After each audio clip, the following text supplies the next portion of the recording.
नमस्कार दोस्तों। आज के इस वीडियो में हम लोगों ने जिन टॉपिक्स को कवर करना है वो है system software, operating system, assembler, compiler और इंटरप्रेटर। आज इन 5 टॉपिक्स को हम लोग डिटेल में कवर करेंगे। देखिए, मैं जितने भी वीडियोस बना रहा हूँ आप लोगों का जो यूके ट्रिपल एससी का एग्ज़ाम है उत्तराखंड, ठीक है, उत्तराखंड के जो एग्ज़ाम्स हैं और यूके पीएससी का जो एग्ज़ाम है, इन सारे एग्ज़ाम्स के लिए ये वीडियोस वैल्यूएबल है। और देखिए, कंप्यूटर जो है वो अदर स्टेट के जो एग्ज़ाम्स हैं उनमें भी पूछी जाती है, तो सारे के सारे एग्ज़ाम्स के लिए ये वीडियोस वैल्यूएबल हैं। तो जो प्लेलिस्ट बनी है, आप लोग प्लेलिस्ट में एक बार जाइए और कंप्यूटर के जो वीडियोस हैं वो स्टार्टिंग से देखिए, क्योंकि मैं ये सारे वीडियोस सीरीज़ में बना रहा हूँ। स्टार्टिंग से आप लोग देखेंगे तो चीज़ें समझने में आप लोगों को आसानी होगी। तो चलिए स्टार्ट करते हैं। पहला जो हम लोगों का टॉपिक रहेगा वो रहेगा सिस्टम सॉफ्टवेयर। देखिए, सिस्टम सॉफ्टवेयर क्या चीज़ होती है एक बार इसको समझते हैं, ठीक है।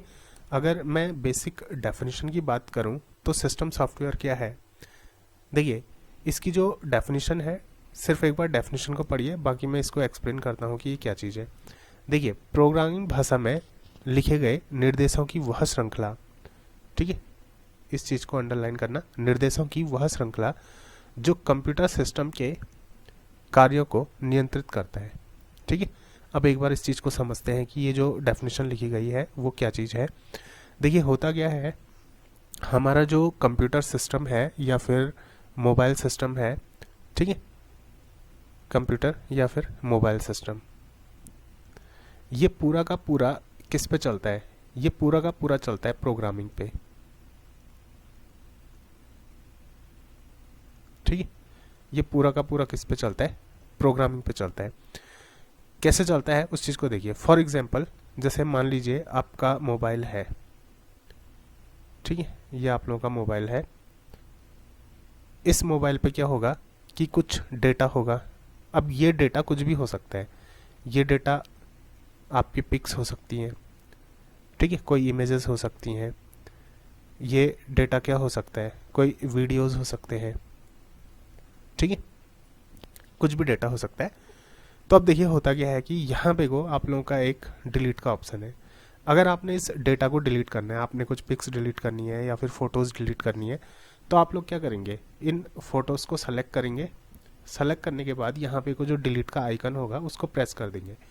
तो जैसे ही डिलीट का आइकन आप लोग प्रेस करेंगे तो क्या होगा, ये डेटा क्या हो जाएगा, डिलीट हो जाएगा।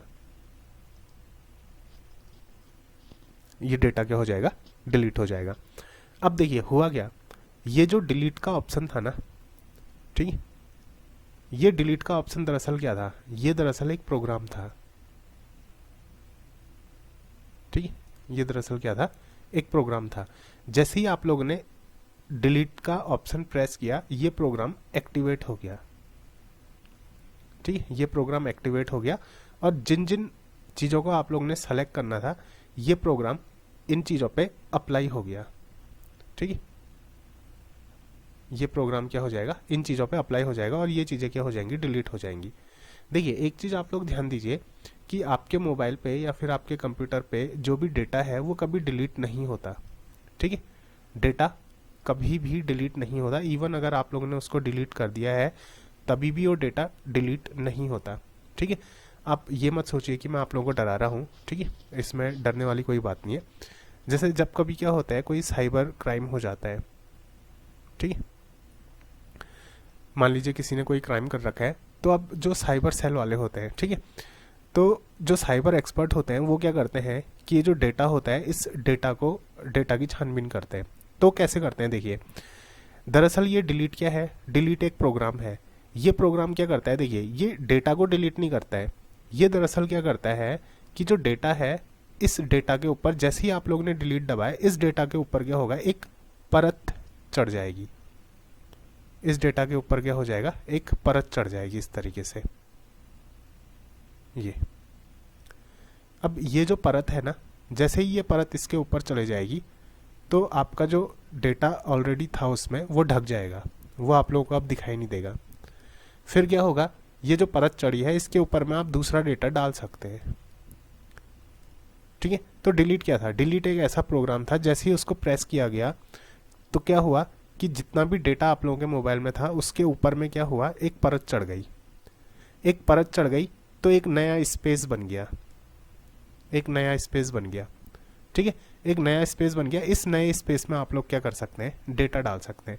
जैसे आप लोग ने देखा होगा कि दुकानों में अंडे की जो ट्रे रखी होती है ना, तो अंडे की ट्रे में क्या होता है कि इस तरीके से अंडे की जो ट्रे होती है वो बनी होती है, ठीक है, इस तरीके से कुछ क्या होती है, अंडे की ट्रे बनी होती है। इसके ऊपर में खाली जगह पे अंडे रखे गए होते हैं, ठीक है। तो ये समझ लीजिए कि जो खाली जहाँ पे को अंडा रखा जाता है, ये जो खाली जगह है ये क्या है, ये है मेमोरी, ठीक है। ये क्या है, एक मेमोरी है, एक स्पेस है, एक खाली जगह है। इसके ऊपर में जो अंडा है ये क्या है, डेटा है, ठीक है। ये अंडा क्या है, डेटा है। अब क्या होगा कि ये है खाली स्पेस, इसके ऊपर में क्या रखा है, ये जो अंडे रखे गए हैं ये सारे के सारे क्या है, डेटा है। तो जो आप लोग बोलते हैं ना बिट बाइट, ये क्या हो गया, ये अंडे को रखने वाली जो जगह है वो बिट है या फिर बाइट है, ठीक है। 1 किलोबाइट सॉरी और गीगाबाइट मेगाबाइट इस तरीके से पढ़ते हैं, ठीक है। और ये जो अंडा है ये डेटा है, ठीक है। ये अंडा क्या है, ये जो अंडा है ये डेटा है, ठीक। अब क्या होगा कि जैसे ही मैं डिलीट का बटन दबाऊंगा, डिलीट एक प्रोग्राम है जो इसके ऊपर में एक परत चढ़ा देगा, इसके ऊपर में एक ट्रे और रख दी अंडे की।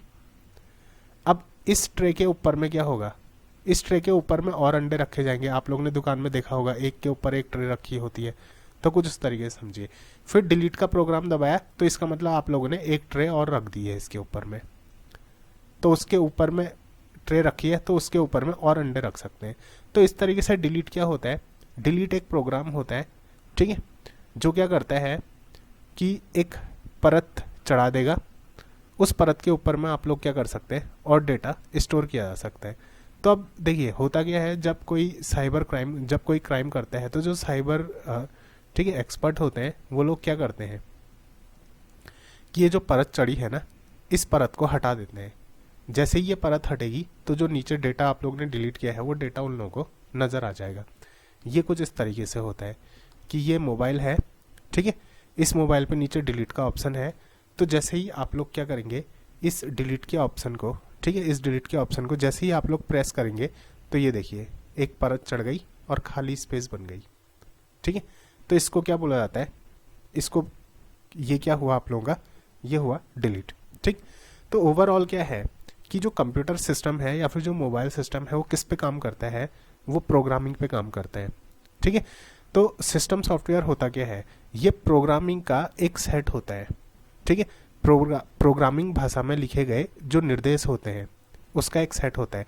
अब देखिए डिलीट क्या हो गया, एक प्रोग्राम हो गया, और जैसे ही इसको मैंने प्रेस किया तो क्या हो गया, डेटा डिलीट हो गया, ठीक है। तो निर्देश क्या दिया, निर्देश डिलीट करना एक निर्देश था, ठीक है।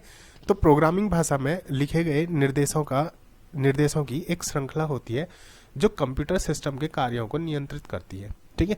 तो सिस्टम सॉफ्टवेयर क्या हो गया कि एक प्रोग्रामिंग भाषा में लिखे गए निर्देश हैं जो कंप्यूटर के काम को क्या करेंगे, नियंत्रित करेंगे, ठीक है। जैसे मान लो मैंने माउस कनेक्ट किया, ठीक है, या फिर मैंने क्या किया, कीबोर्ड कनेक्ट किया कंप्यूटर से। अब देखिए जैसे मैंने कीबोर्ड कनेक्ट कर रखा है तो कीबोर्ड में क्या होगा, अब बहुत सारे ऑप्शंस होंगे, ठीक है। मान लीजिए मैंने कीबोर्ड में स्पेस का बटन दबाया तो अब कंप्यूटर में क्या होगा, जहाँ पे को मैं लिख रहा हूँ उसके बीच में क्या आ जाएगा, स्पेस आ जाएगा, ठीक है। तो ये क्या है, ये एक प्रोग्राम तो है, स्पेस क्या है, इस एक प्रोग्राम है। तो इस तरीके से बहुत सारे कीज़ हैं, बहुत सारी फंक्शनिंग है, ठीक है। आप लोग प्रिंटर उससे कनेक्ट कर रहे हैं, माउस कनेक्ट कर रहे हैं, कीबोर्ड कनेक्ट कर रहे हैं, ठीक है। तो ये सब क्या हो गए एक तरीके से जो भी मैं ठीक है, जो भी मैं काम उस पर कर रहा हूँ तो इसका मतलब मैं कमांड दे रहा हूँ, यानी कि मैं निर्देश दे रहा हूँ, ठीक। तो निर्देशों की एक श्रृंखला है जो कंप्यूटर के कार्यों को क्या करता है, नियंत्रित करता है।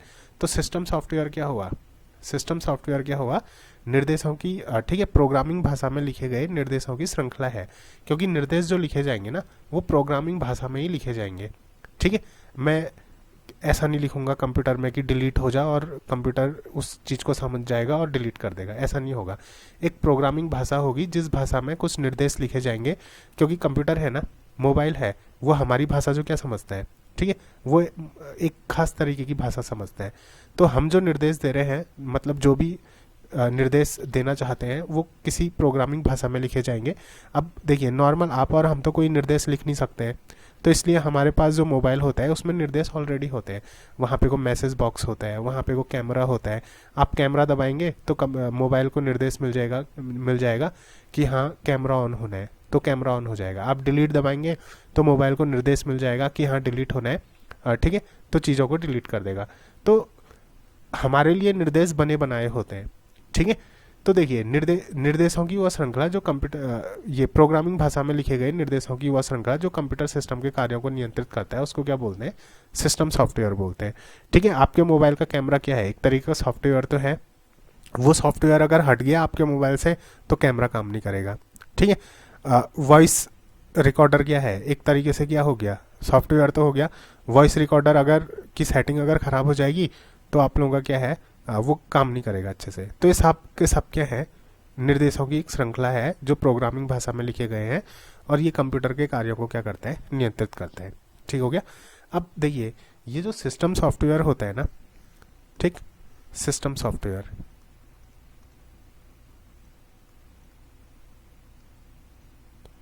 ये दो टाइप का होता है, ठीक है।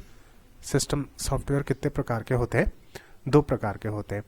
तो देखिए एक होता है इसमें, ठीक है, सॉरी, सॉफ्टवेयर जो होते हैं दो प्रकार के होते हैं। ये मैंने सिस्टम सॉफ्टवेयर लिख दिया। सॉफ्टवेयर दो प्रकार के होते हैं। एक होता है आप लोगों का क्या, सिस्टम सॉफ्टवेयर जो अभी मैंने एक्सप्लेन किया, ठीक है। दूसरा होता है एप्लीकेशन सॉफ्टवेयर, एप्लीकेशन सॉफ्टवेयर। तो देखिए सिस्टम सॉफ्टवेयर मैं अभी आप लोगों को एक्सप्लेन कर चुका हूँ, ठीक है। सिस्टम सॉफ्टवेयर के अंदर और चीज़ें होती हैं, उनको हमने एक्सप्लेन करना है। फिर अगले वीडियो में हम लोग एप्लीकेशन सॉफ्टवेयर पढ़ेंगे, उसके अंदर जो चीज़ें होंगी उसको एक्सप्लेन करेंगे, ठीक है। तो सिस्टम सॉफ्टवेयर अभी आप लोग ये समझ चुके हैं। तो देखिए अब इसमें जो हम लोगों का अगला टॉपिक था वो है ऑपरेटिंग सिस्टम, ठीक है। तो देखिए ऑपरेटिंग सिस्टम क्या होता है उस चीज़ को समझते हैं। देखिए ऑपरेटिंग सिस्टम क्या है कि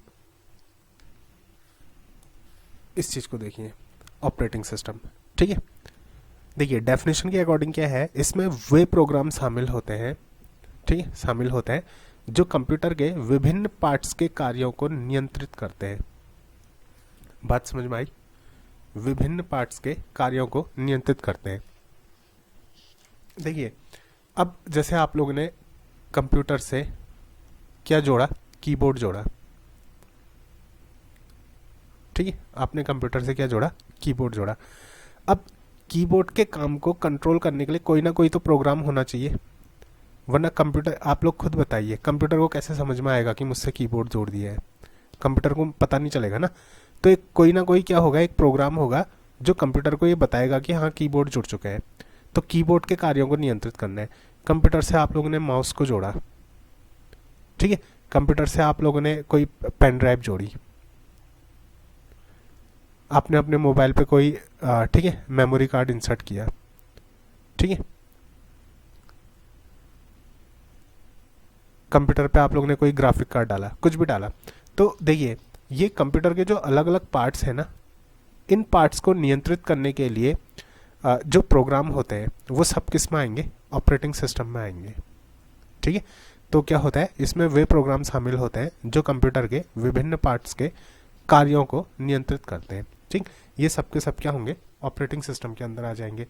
अब देखिए ये ऑपरेटिंग सिस्टम में होता क्या है कि ऑपरेटिंग सिस्टम करता क्या है, देखिए कंप्यूटर के पार्ट्स को नियंत्रित कर रहे हैं ना, तो इसका मतलब जैसे मैं अगर यूज़ कर रहा हूँ कंप्यूटर, तो मैं क्या हुआ, मैं हुआ यूज़र, ठीक है। जो कंप्यूटर यूज़ करेगा उसको क्या बोलेंगे, यूज़र बोलेंगे। तो इसका जो मेन काम होता है ऑपरेटिंग सिस्टम का, वो क्या होता है कि देखिए इसका जो प्रमुख कार्य है वो क्या है, कंप्यूटर और यूज़र के बीच, कंप्यूटर और यूज़र के बीच जो कंप्यूटर को यूज़ कर रहे हैं एक समन्वय स्थापित करना, यानी कि एक कोऑर्डिनेशन बैठाना, ठीक है। एक क्या करना, कोऑर्डिनेशन बैठाना, किसके बीच, कंप्यूटर और यूज़र के बीच। तो ऑपरेटिंग सिस्टम आप लोगों के समझ में आया होगा कि वो प्रोग्राम जो कंप्यूटर के अलग अलग पार्ट्स को क्या करते हैं, कंट्रोल करते हैं, जैसे कीबोर्ड हो गया, माउस हो गया, ठीक है। अभी जैसे मैं ये वीडियो बना रहा हूँ, तो मैं अगर पेन टैप का यूज़ कर रहा हूँ, तो ये पेन टैप क्या हो गया, ये भी एक तरीके से कंप्यूटर का एक पार्ट हो गया, ठीक है। इन सबको जो कंट्रोल करेगा वो जो प्रोग्राम होते हैं, उन प्रोग्राम्स को क्या बोला जाता है, ऑपरेटिंग सिस्टम बोला जाता है, ठीक है। तो देखिए जितने भी पार्ट्स हैं ना, हर पार्ट के लिए कोई ना कोई प्रोग्राम जरूर होता है, ठीक। तो कंप्यूटर और यूज़र के बीच क्या होता है, एक कोऑर्डिनेशन स्थापित करता है। तो ये चीज़ हो गई। उसके बाद हमारा अगला जो टॉपिक है वो है असेंबलर, ठीक है। असेंबलर क्या होता है उस चीज़ को देखिए एक बार, ठीक है। अगला टॉपिक हमारा क्या है, असेंबलर।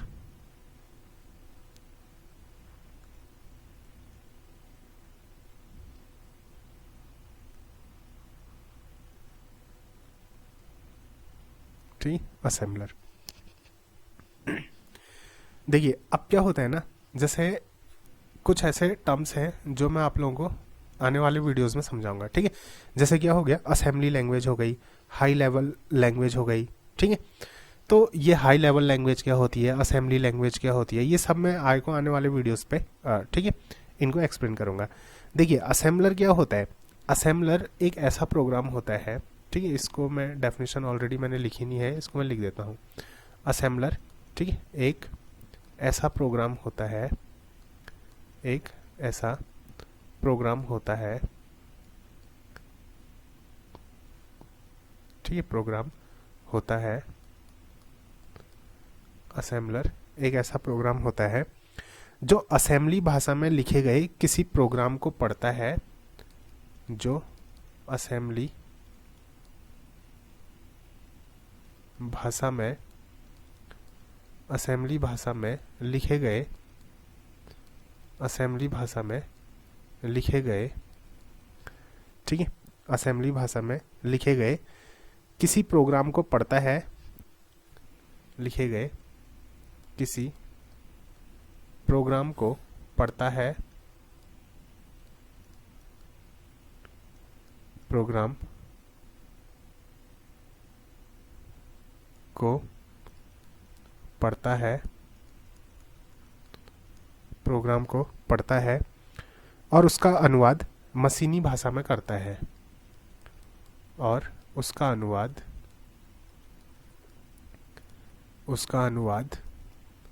मशीनी भाषा में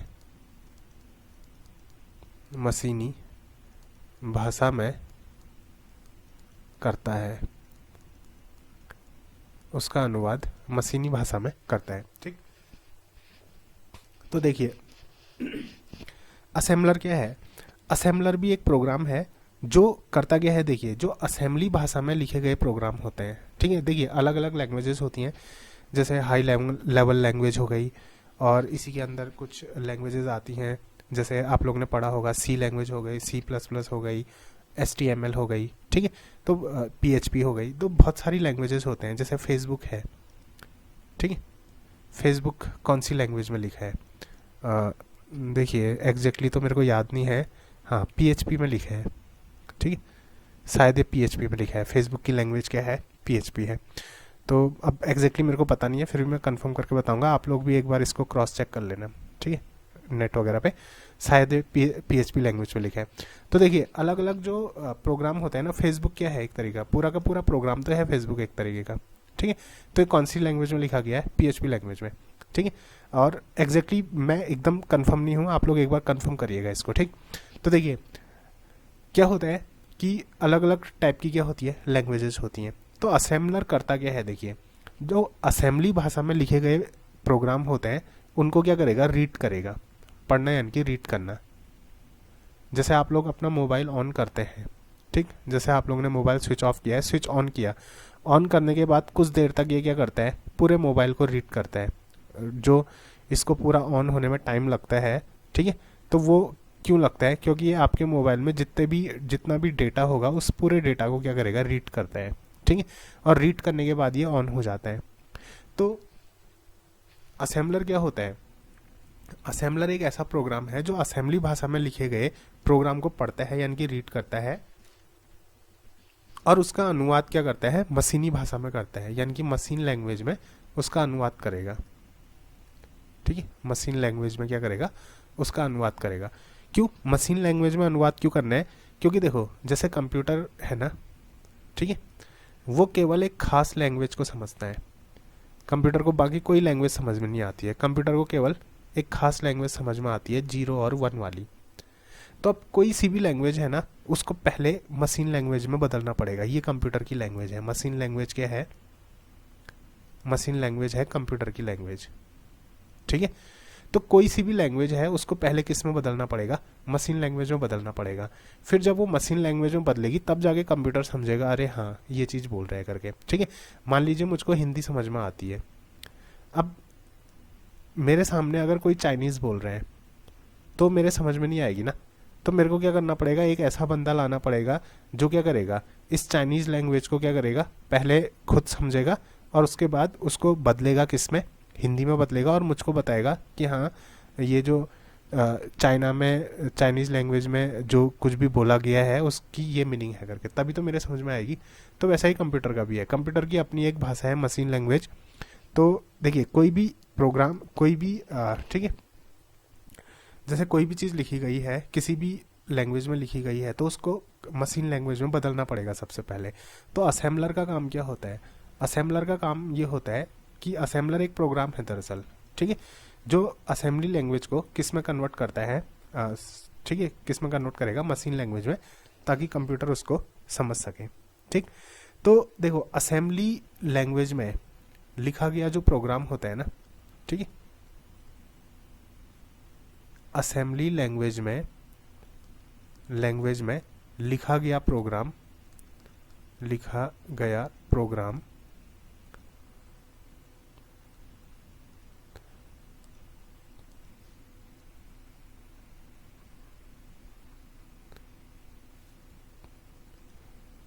ठीक है, असेंबली लैंग्वेज में लिखा गया प्रोग्राम,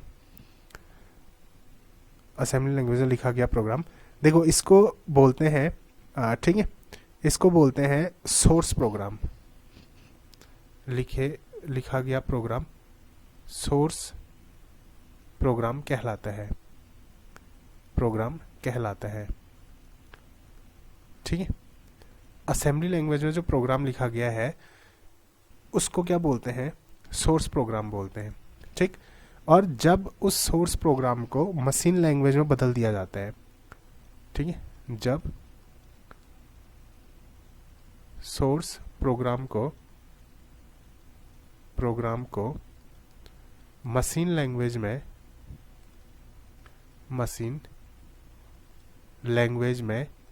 बदल दिया जाता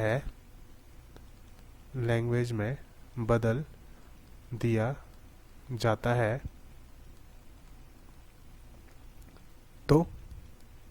तो उसे ऑब्जेक्ट प्रोग्राम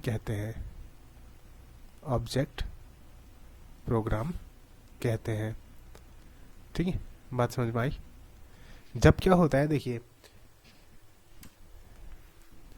ये देखिए, जब असेंबली लैंग्वेज में लिखा गया कोई प्रोग्राम है ना, उसको हम लोग क्या बोलते हैं, सोर्स प्रोग्राम बोलते हैं। ठीक है, इस सोर्स प्रोग्राम को जब मशीन प्रोग्राम में बदल दिया जाता है, मशीन लैंग्वेज में बदल दिया जाता है, तो उसको क्या बोलते हैं, ऑब्जेक्ट प्रोग्राम बोलते हैं। ठीक, इस चीज को भी आप लोग याद रखना। उसके बाद है हमारा क्या,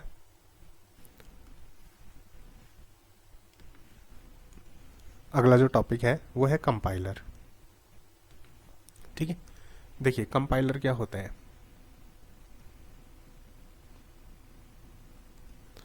कंपाइलर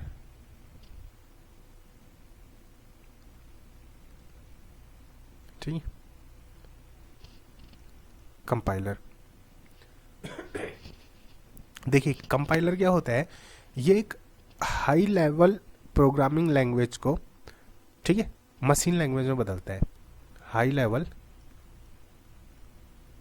लेवल प्रोग्रामिंग, ठीक है, प्रोग्रामिंग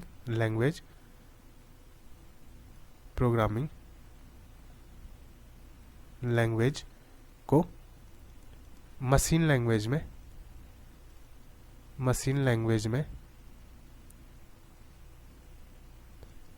में बदलता है। ठीक है, हाई लेवल प्रोग्रामिंग लैंग्वेज को किसमें बदलता है? मशीन लैंग्वेज में बदलता है। तो कंपाइलर क्या करता है, देखिए कि जो भी उसको निर्देश दिए गए होंगे ना, जो भी सोर्स प्रोग्राम होगा, ठीक है, सोर्स प्रोग्राम के हर एक कथन को यानी कि हर एक स्टेटमेंट को पहले किसमें कन्वर्ट करेगा? मशीन लैंग्वेज में कन्वर्ट करेगा, फिर कंप्यूटर उस चीज को समझेगा। तो ये सोर्स प्रोग्राम के हर एक कथन को किसमें बदलता है? मशीन लैंग्वेज में बदलता है। ठीक है, अब देखिए कंपाइलर और अगला जो लास्ट हम लोगों का टॉपिक था वो क्या था? इंटरप्रेटर ना।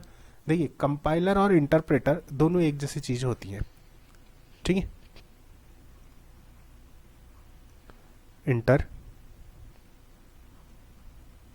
इंटरप्रेटर, ठीक है, कंपाइलर और इंटरप्रेटर सेम चीज है। ये भी क्या करता है कि बस अंतर क्या होता है उस चीज को समझना।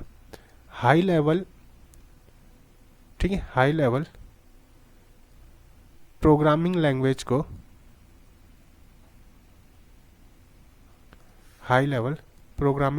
को, ठीक है, किस में बदलता है? मशीन लैंग्वेज में बदलता है। मशीन लैंग्वेज में बदलता है। ठीक है, ये भी क्या करता है? हाई लेवल प्रोग्रामिंग लैंग्वेज को किस में बदलता है? मशीन लैंग्वेज में बदलता है। ठीक, बस अंतर क्या होता है? ठीक है, कंपाइलर और इंटरप्रेटर, इन दोनों में अंतर क्या होता है उस चीज को देखना। ठीक है, काम दोनों का सेम है। हाई लेवल प्रोग्रामिंग लैंग्वेज को किस में बदलते हैं? मशीन लैंग्वेज में, क्योंकि मशीन लैंग्वेज में बदलने के बाद ही कंप्यूटर उसको समझेगा। ठीक है, लेकिन कंपाइलर क्या करता है ना, जो सोर्स प्रोग्राम है, ठीक है, सोर्स प्रोग्राम में क्या है, जैसे मान लीजिए बहुत सारे निर्देश दिए गए हैं। ठीक है, पहला निर्देश, दूसरा निर्देश, तीसरा, चौथा, पांचवा, छठा, इस तरीके से बहुत सारे निर्देश दिए गए हैं, बहुत सारे इंस्ट्रक्शंस हैं। ठीक है, तो कंपाइलर क्या करेगा? देखिए कंपाइलर क्या करेगा कि ये सोर्स प्रोग्राम के हर एक स्टेटमेंट को, ठीक है, कंपाइलर, अच्छा एक मिनट रुकना है,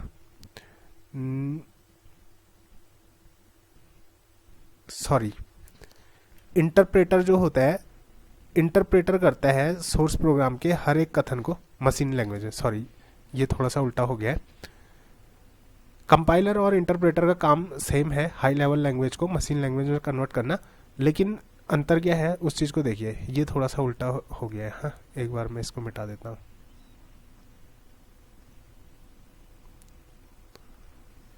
ठीक है, देखिए जैसे क्या है, इंटरप्रेटर क्या करेगा, जैसे मान लीजिए सोर्स प्रोग्राम है, ठीक है, अब इसमें क्या है, कुछ निर्देश दिए गए हैं, कुछ इंस्ट्रक्शंस हैं। अब इंटरप्रेटर क्या करेगा, देखिए ये पहले क्या करेगा, पहला जो निर्देश है, सबसे पहले क्या करेगा, ये पहले निर्देश को किस में बदलेगा? मशीन लैंग्वेज में बदलेगा। ठीक है, फिर उसके बाद क्या करेगा, जब ये पूरी तरीके से इसको मशीन लैंग्वेज में बदलेगा और कंप्यूटर को ट्रांसफर करेगा, फिर ये दूसरे स्टेटमेंट को उठाएगा, फिर ये क्या करेगा, दूसरे निर्देश को रीड करेगा और उसको क्या करेगा, मशीन लैंग्वेज में बदलेगा। फिर उसके बाद ये क्या करेगा, तीसरे को मशीन लैंग्वेज में बदलेगा। तो यानी कि इंटरप्रेटर क्या करता है ना, एक बार में केवल एक निर्देश को क्या करता है, ठीक है, ये एक बार में केवल एक निर्देश को ही ये क्या करेगा, मशीन लैंग्वेज में बदलता है। ठीक है, लेकिन जो कंपाइलर होता है, कंपाइलर क्या करता है, ये पूरे प्रोग्राम का, देखो कंपाइलर क्या करेगा, ये सोर्स प्रोग्राम है, ठीक है, बहुत सारे निर्देश लिखे गए हैं। कंपाइलर क्या करेगा ना, पूरे सोर्स प्रोग्राम को एक साथ किस में बदलेगा, ऑब्जेक्ट प्रोग्राम में बदलेगा, यानी कि मशीन लैंग्वेज में बदलेगा। ऑब्जेक्ट प्रोग्राम मैंने बताया ना अभी। ठीक है, ये पूरे के पूरे सोर्स को क्या करेगा, पूरे के पूरे जितने भी दिशा निर्देश है, सॉरी जितने भी निर्देश है ना, जितने भी इंस्ट्रक्शन का सेट है, सबको एक साथ ये क्या करेगा, ऑब्जेक्ट प्रोग्राम में बदलेगा, यानी कि मशीन लैंग्वेज में बदलेगा।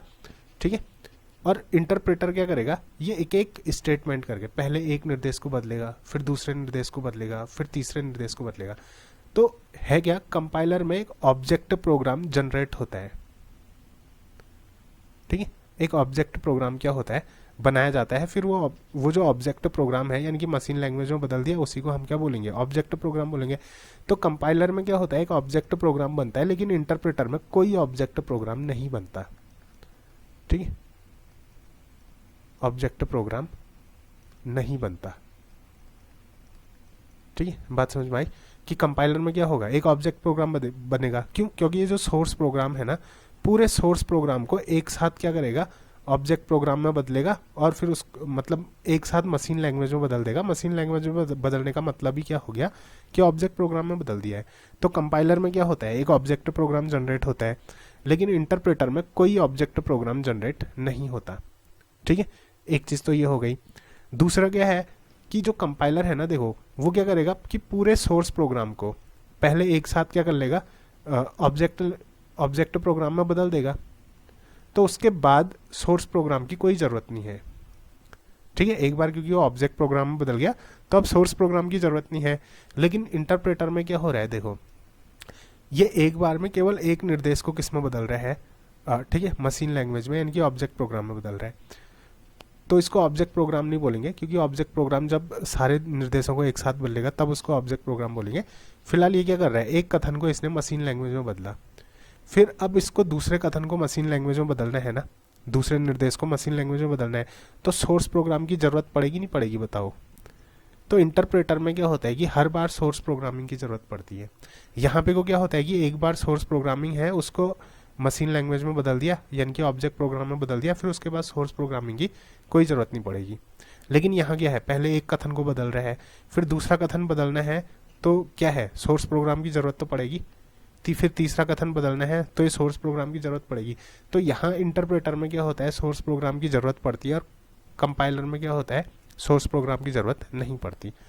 तो इंटरप्रेटर और कंपाइलर का क्या है, काम सेम है।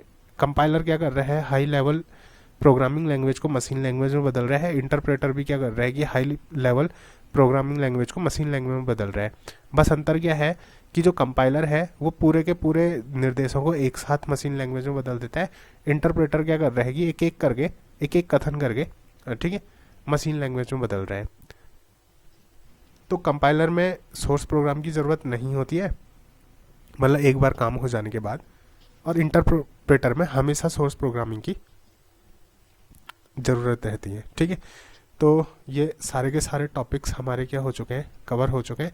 उम्मीद करता हूँ कि ये सारे टॉपिक आप लोगों को समझ में आ गए होंगे।